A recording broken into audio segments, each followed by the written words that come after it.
North Korea is one of those places that people wonder about but aren't really sure they'd ever want to visit. Still, it's not all insane rumors. Sometimes hearing the truth is even more insane. Here are 10 ridiculous facts about North Korea. State-approved haircuts. There are only 28 state-approved haircuts in North Korea. For women, there are various styles to choose from, but married women are instructed to keep their hair short. Single women may have their hair longer or even slightly curled. For men, they cannot grow their hair longer than 5 centimeters in length, but can be shorter than 2 centimeters. Older men may have their hair up to 7 centimeters long, provided it falls under one of the approved styles. Leader Kim Jong-un is exempt from this rule, however, having a hairstyle that is not on the current list of approved cuts. Unexpected costs. In most of the world, students take things like desks for granted since they are typically provided by the schools.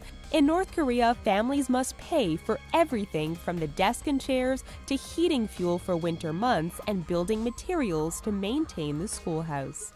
Students are often put to work in order to pay for their educations.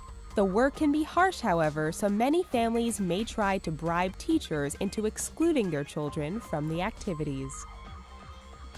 Pulgasari. Back in the late 1970s, North Korea's Kim Jong-il had intelligence officers kidnap a South Korean director in order to create his own version of Godzilla. Shin Sang-ok and his wife Choi Rooney, who was an actress, were held in captivity from 1978 to 1986, while Sang-ok was forced to create Pulgasari along with at least 6 other films. The director and his wife were fortunately able to escape after surviving for years in their fans' employ. Limited channels. All media, from newspapers to radio and television, are controlled by the government and used to distribute propaganda. Newscasters are not allowed to talk about the hardships their citizens go through or the fact that much of the population lives in poverty. They are only allowed to praise their leader and talk about how great North Korea is. There are only 3 available channels in North Korea, and all televisions and radios must be checked and registered with police to ensure they are being used correctly and are not able to receive outside transmissions. Fake village. On the border of the North Korean half of the demilitarized zone, there is a picturesque village known as Kijongdong, the Peace Village. However, in the rest of the world, it's known by a different name.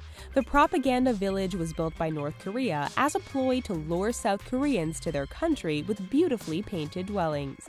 North Korea claims the village can support roughly 200 families, provide childcare, schools, and hospitals, but it has been uninhabited since it was built in the 1950s.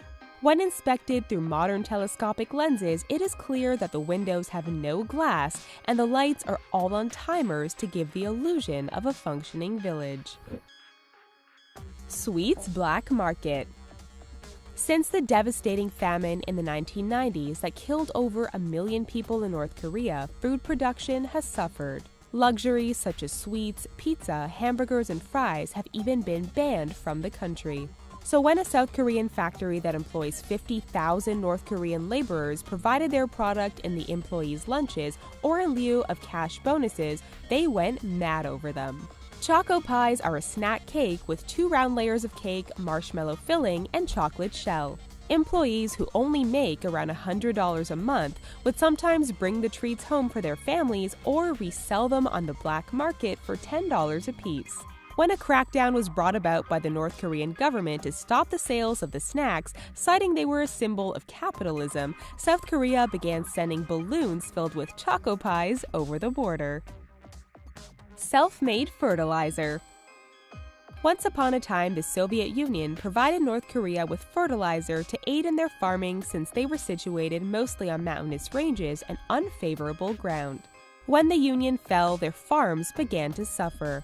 Following the famine in the 1990s, South Korea began shipping rice and fertilizer to aid in their recovery, but in 2008 they cut off their supply as well. Struggling to keep their crops afloat, they began using a different and more readily available type of fertilizer: human waste.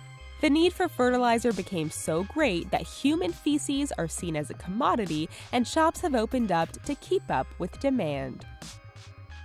Different year. In North Korea, they do not use the Gregorian calendar like most of the world. Instead, they use Kim Il-sung's date of birth, referring to it as the Juche calendar. So instead of it being 2017 like much of the world, it's only the year 105 for them. April 15, 1912 is used as Juche 1 and continues on from there. They use the same number of days per month and days per year as the Gregorian calendar as well. The Juche calendar was first introduced to North Korea in September 1997. They also have their own time zone known as Pyongyang time. Elite City. Pyongyang is the capital city of North Korea with a population of nearly 3 million people. However, it's not open to everyone. Considered to be utopia, Pyongyang is only the elite, healthy, and wealthy citizens and high-ranking military personnel. Armed guards patrol the borders to keep the lower class and unworthy from entering the city. Within the city, people live a life of luxury, meaning they have a little more food than everyone else and have electricity for a few hours a day. Most homes outside the city are not connected to the electrical grid at all.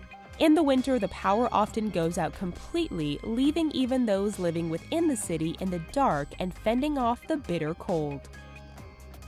Punished for not being sad.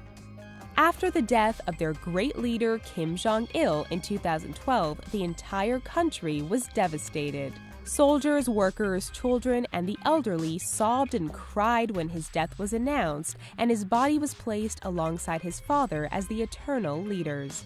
The country declared a state of mourning lasting 100 days, and there were consequences for citizens that didn't participate. Anyone that didn't cry, didn't appear sad enough, appeared to be faking their sadness, or criticized their new leader, Kim Jong-un, the youngest son of Kim Jong-il, were sentenced to 6 months or more in labor camps. What do you think about these North Korean facts? Share your opinions with us down in the comments.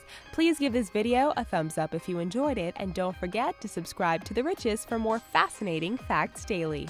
Thanks for watching.